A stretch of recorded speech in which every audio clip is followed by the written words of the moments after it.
여러분들도 잘 아시다시피 지난 12일 북한의 장성택 김정은이 고모부이자 북한의 2인자인 장성택 처형이라는 경악스러운 사건을 접하고 과연 이 시점에 있어서 우리가 무엇을 해야 될지를 우리가 한번 진지하게 논의해보는 자리가 필요하다 이렇게 생각을 해가지고 대한민국의 북한 인권 단체들이 이제 목소리를 같이 해서 힘을 같이 할 때가 아닌가 이런 생각을 가지고 오늘 17개 단체, 대한민국의 북한 인권 단체가 많이 있습니다만은 짧은 시일 내에 하다 보니까 미처 다 모으진 못했고 17개 단체가 오늘 북한 인권 엑스포라는 이름 하에 오늘 10시부터 저녁 9시까지 점심 식사, 저녁 식사 다 제공을 하면서 열띤 토론과 논의와 또한 우리의 목소리를 같이 할 자리를 마련하게 됐습니다. 여러분 안녕하십니까? 오늘 이렇게 국가발전연구원과 또 우리 북한인권 사랑방 등에서 이렇게 연말을 맞이해서 특히 또 이제 지난 주간에 세계인권선언 주간이었죠. 또 아시다시피 북한에서 지금 장성택이 처형되고 국제사회에서 북한 내부 상황에 대해서 우려와 함께 여러 가지 지금 불안의 시각을 갖고 또 예의주시하고 있습니다. 아까도 우리 김태훈 변호사님께서 말씀하신 것처럼 이 반기문 유엔 사무총장도 이 현재 북한에 벌어지고 있는 것은 국제사회에서 아주 중요한 심각한 인권 문제라고 하는 걸 지적을 해주셨고 북한 문제를 인권의 시각에서 한번 다시 이렇게 재조명하고 또 인권 문제의 중요성을 일깨우는 그런 사건이 됐다 이렇게 생각합니다. 또 북한의 그 본질을 우리 국민들에게 다시 한번 깨우쳐주는 시간이 됐다고 생각이 됩니다. 지금 오전에 일정들이 발표자도 둘이고 토론도 두 사람이 하는데 시간이 많지 않기 때문에 중요한 핵심적인 내용만 말씀드리려고 합니다.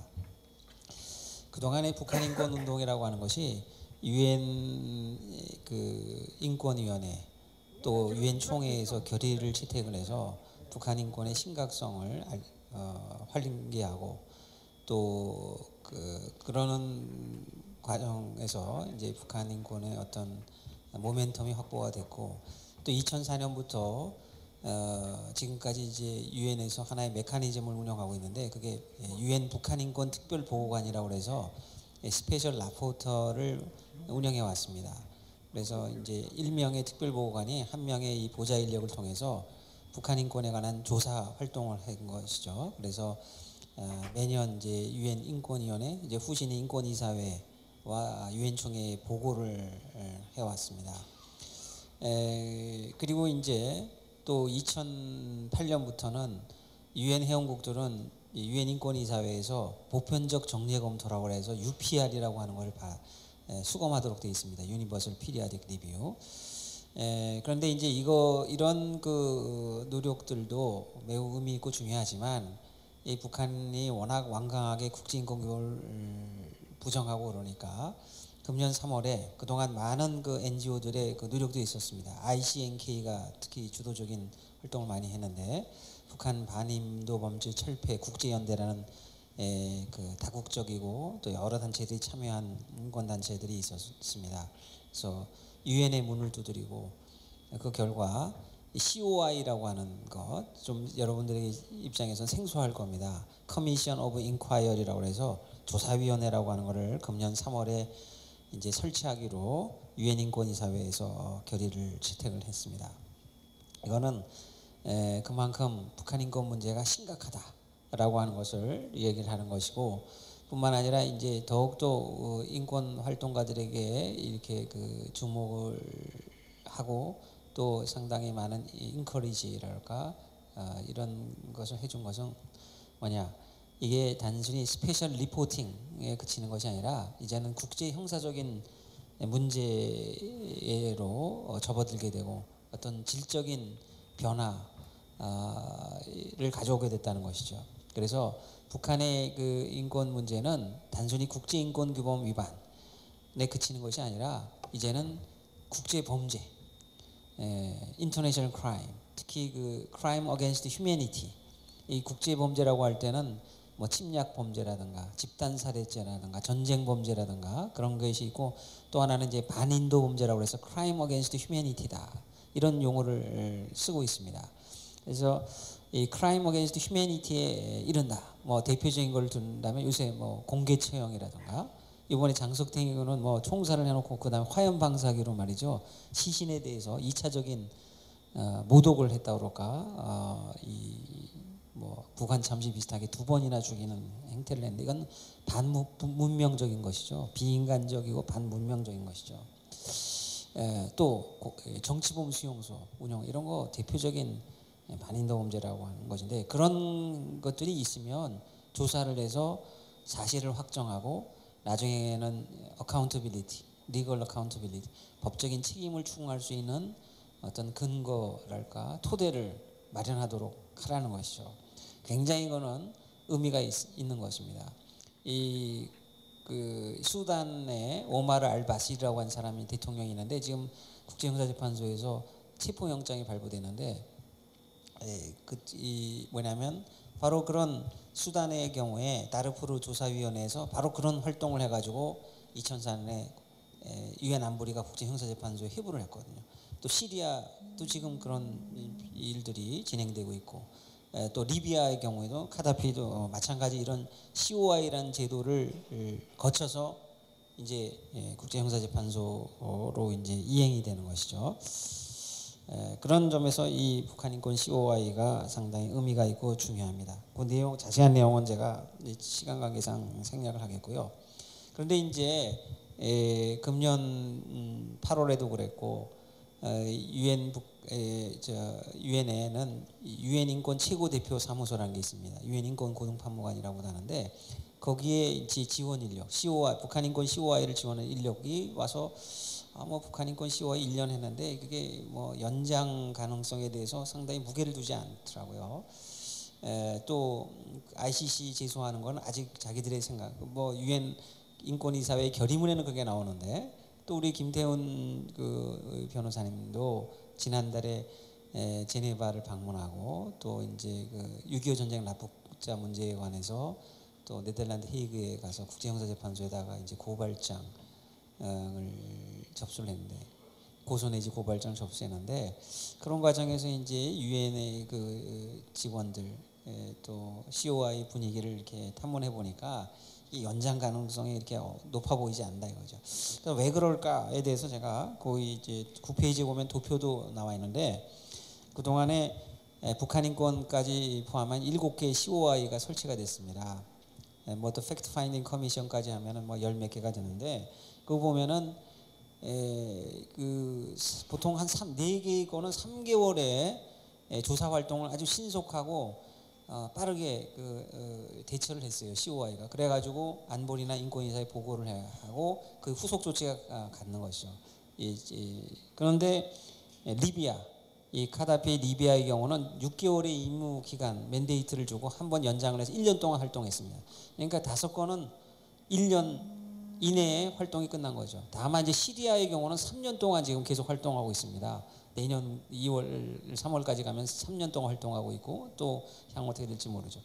근데 이 기타의 북한을 제외한 기타의 그 COI는 무력 충돌 상황, 또는 이제 분쟁, 혹은 전쟁 내지 분쟁이 발생하는 그런 상황이었거든요. 근데 북한은 지금 전쟁은 안 하고 있지 않습니까? 북한 내에서 지금 상당히 자신들은 뭐 준전시 상태라는 걸 선포해갖고 긴장을 조성할지 모르지만, 어쨌든 겉으로 보기에는 이제 무력 충돌이나 전쟁이 발생하지 않고 평시 상황인데도 유엔 인권이사회에서 1년 동안의 COI 활동을 하도록 이렇게 결의를 지탱한 것은 상당히 이거는 북한 인권의 심각성을 인지하고 그런 의미가 있긴 하죠.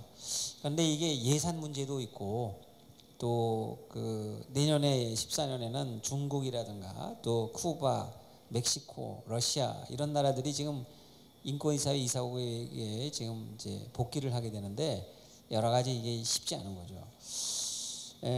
그래서 지금 아마 COI는 COI로서 이제 활동을 하고 아마 종료될 가능성이 높아 보입니다. 그런데 이럴 경우에 우리는 한국은 어떻게 대처를 해 나가야 되냐. 내년 이제 이 3월에 2월에 대충 어느 정도 마무리가 돼서 보고서가 이제 그 유엔 인권 최고대표 사무소에 제출될 겁니다. 그리고 3월에는 이제 이사회에 정기 이사회에 이제 상정이 돼서 심의를 하고 또 이사국 간에 이제 논의 인터랙티브 다이얼로그라고 그래가지고 뭐 그런 걸 하게 되겠죠. 근데 여기에는 조사 활동하고 마지막에 이제 권고 내용이 들어갑니다. 권고안이 포함이 됩니다. 굉장히 중요한 거죠. 어떤 내용이 들어가야 되냐 하는 문제인데 이 권고안은 법적 구속력은 없습니다. 그야말로 권고적 성격을 갖는 것이죠. 그러나 이것은 준사법적인 절차의 결과물이고 일종의 준사법적인 결정문 내지는 뭐 경찰 조서라고 그럴까 뭐 이렇게까지도 볼 수 있는 것이고 이거에 대해서는 유엔 인권이사회가 인권이사회의 어떤 문건으로 채택이 되면 유엔의 문건으로 채택이 되면 명백한 반증이 없는 한 총회나 안보리 인권이사회 말할 것도 없이 그거를 존중해야 할 그 도의적 의무가 발생한다는 것이죠. 그런 점에서 이것을 간단하게 그렇게 쉽게 생각할 문제는 아니고 그 권위와 설득적 가치와 영향력은 크다 이렇게 볼 수 있겠습니다. 다만 이제 이 인권이사회에서 권고안이 나온다고 해서 인권이사회 거기에 기속이 되는 건 아니고 또 그거에 대해서 안보리가 또 기속당하는 건 아니죠. 안보리도 물론 참고는 하겠지만 다만 그래서 이 북한 이 COI의 권고안에서 제 생각에는 안보리에 대해서도 좀 이제 인권이사회는 이 문제를 계속해서 시즈한다고 그러죠.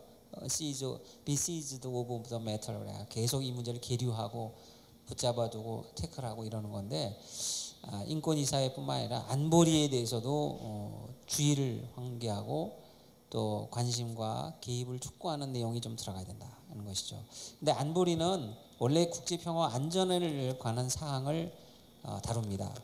그리고 총회 인권 문제는 총회와 그 산하의 인권이사회가 전담기관이죠. 그래서 안보리는 가급적 인권 문제, 심각한 인권 문제라도 잘 개입하려고 하지 않습니다. 그런데 이 안보리가 개입시키려고 하려면은 이 북한 인권 문제가 그냥 인권 문제, 단순한 인권 문제가 아니라 국제 평화와 안전을 심각하게 중대하게 위협하고 있다라고 하는 것을 지적을 하고 안보리를 설득시켜야 됩니다.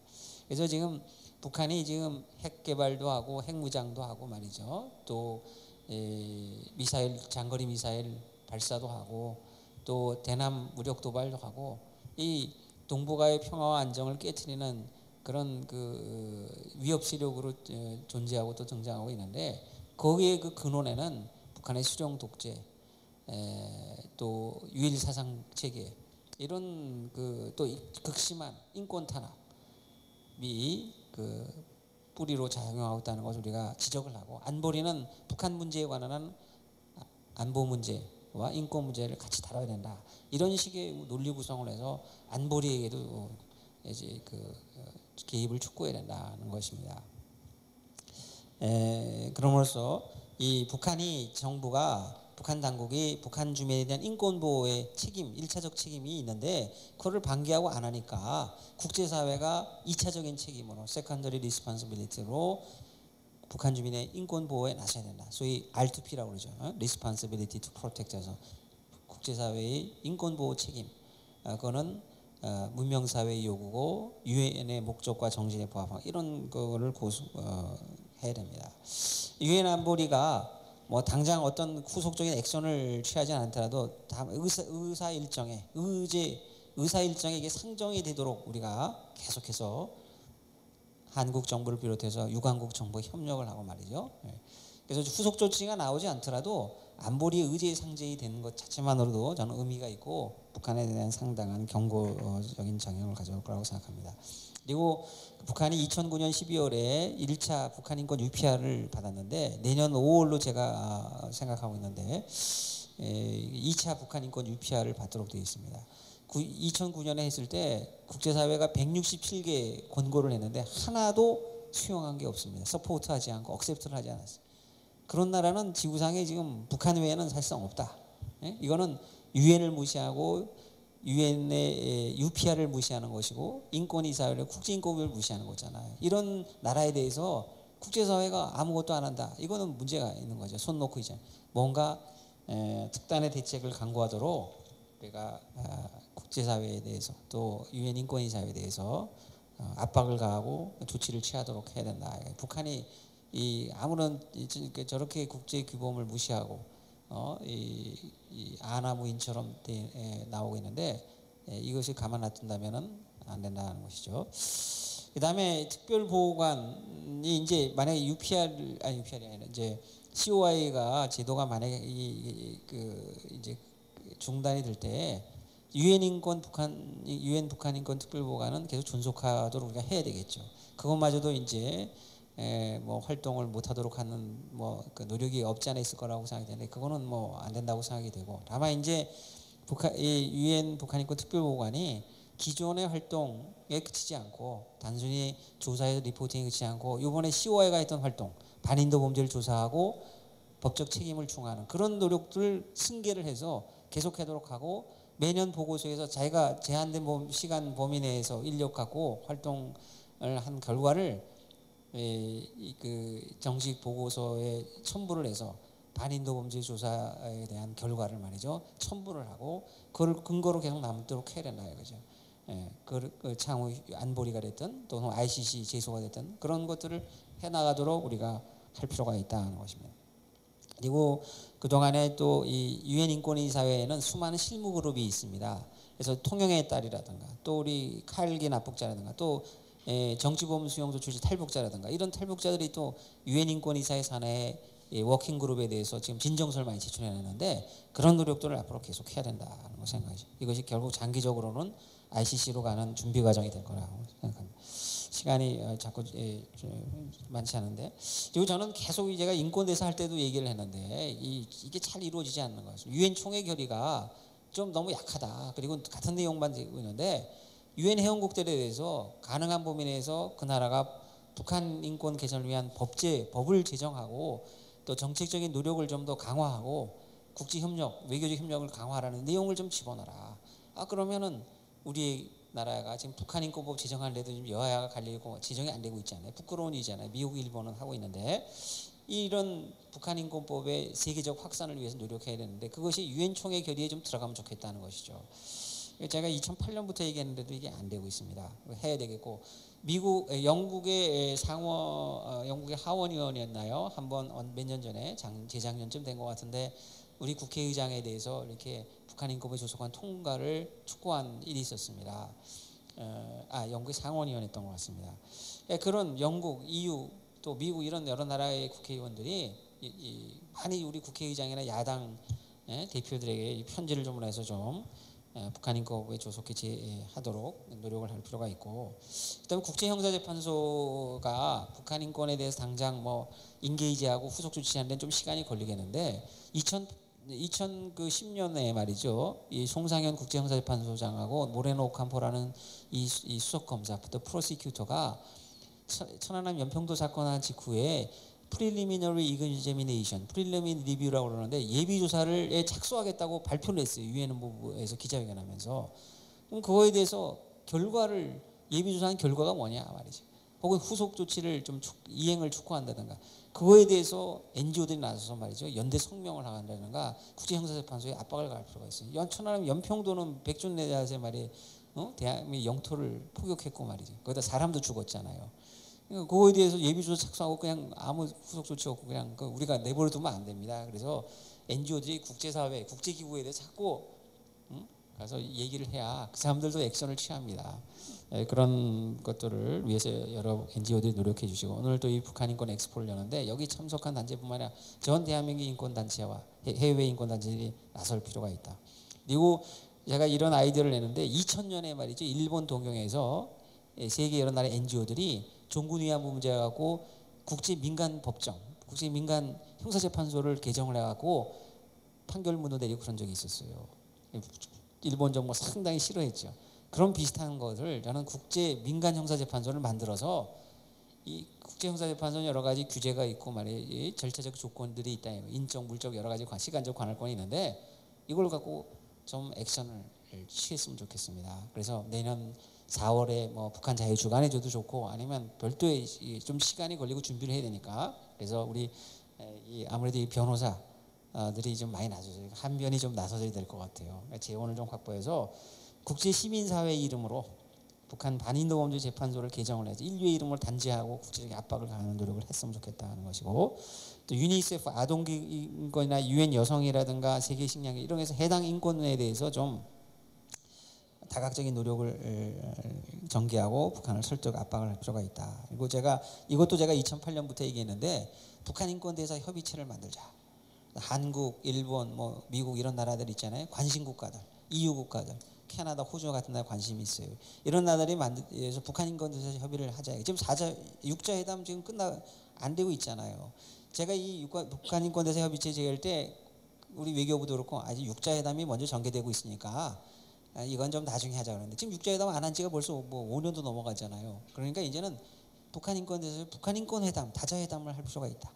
그리고 그래서 북한 인권 문제에 대해서 이것도 시기적으로 먼저 탈북자 문제 먼저 다루고 중장기적으로 공개 처형이나 뭐 정치범 수용소나 이런 거 또 지금 좋은 이슈가 나왔잖아요. 이 북한의 이인자라고 하는 이 장성대의 처형 이 자체가 북한 인권의 그 심각성, 상징성을 잘 얘기해주고 있는데 이런 문제를 좀 제기하고 할 수 있을 거라고 저는 생각합니다. 그리고 시기가 무르익으면 북한 인권 정상회의 같은 것도 좀 해보자 이거죠. 이제 6자회담에 목만 매지 말고 저는 북한 인권 다자회담 전개할 필요가 있다. 그리고 북한 인권 정보센터가 지금 육하 원칙에 따라서 지금 여러 가지 북한 인권 침해 정보를 하고 있는데 이건 민간 단체이기 때문에 그걸 제공해도 그냥 NGO의 one of NGO 중에 수많은 NGO에서 이렇게 제출되는 기록에 불과하게 된다. 유권성이 좀 부족하잖아요. 굉장히 많은 노력을 해도 불구해서 그래서 저는 이 북한 인권 정보센터를 유엔 협의지위라는 게 있잖아요. 협의지위에 보면은 포괄적 협의지위가 있고 특별 협의지위가 있는데 이 두 개를 옮기는 건 어렵습니다. 이 두 가지 왜냐하면 북한 인권이라는 특정 문제를 다루고 있고 또 그 북한 인권 문제에 관한 협의지위 그렇게 쉽지 않아요. 되면 좋은데 일단 이 자문지위를 얻도록 해서 이들의 그 정보나 이 자료를 뭔가 유엔이 활용할 수 있도록 또 유엔 북한 인권 특별보고과의 연계성을 좀 확보하는 방안을 생각해 볼 필요가 있다. 기타에도 뭐 여러 가지 뭐 세계적인 스타들을 활용해서 북한의 정치범 수용소를 인권 문제를 좀 국제사회에 널리 알린다든가 또 유엔 사무총회 각국 정상들에 대해서 탄원서를 보낸다든가 국제적 호소문을 발표한다든가 또 EU가 2차례 북한 인권에 관한 결의를 채택했는데 뭐 3차 인권 결의 채택을 모색한다든가 또 시기가 북한 유엔 인권이사회나 유엔이 우리의 그 기대대에 충분히 부응하지 못하고 그냥 옛날처럼 북한 인권 특별보관에 그대로 그냥 흘러가면 팩트 파인딩 커미션이라 해서 COI보다 조금 낮은데 그런 제도를 활용한다든가 좀 우리가 강구를 해야 되겠다. 그래서 내년 4월에 북한 자유주간 그리고 내년 5월에 북한 인권 UPR 그리고 내년에 6.25 또 7.27 이 기간에 우리가 북한 인권 문제에 대해서 국내외적으로 관심을 좀 확산을 시키고 또 그 국제적인 압박도 가하고 여러 가지 다각적인 노력을 좀 해나가야 되지 않겠는가. 그 정도를 제가 말씀을 드리고 이 인권 문제는요. 정부가 앞장서 나가기보다는 정부는 마지못해서 끌려가는 경향이 많습니다. 그리고 인권은 북한 당국, 중국 정부하고 투쟁에 북한 주민도 북한 당국하고 싸워야 되겠지만 우리 정부가 우리 국민 NGO들이 우리 정부하고도 투쟁해야 되고 북한, 중국, 국제사회와 투쟁하고 유엔 인권회에서 문을 두드리고 그럴 때 이게 가시적인 진전과 성과가 나타나는 것이죠. 그래서 여러분들의 많은 관심과 노력을 통해서 여러분이 열심히 하는 바에 따라 새로운 역사가 쓰여진다 이렇게 생각됩니다. 시간이 많이 갔었기 때문에 제 발언 요것으로 마치도록 하겠습니다. 고맙습니다.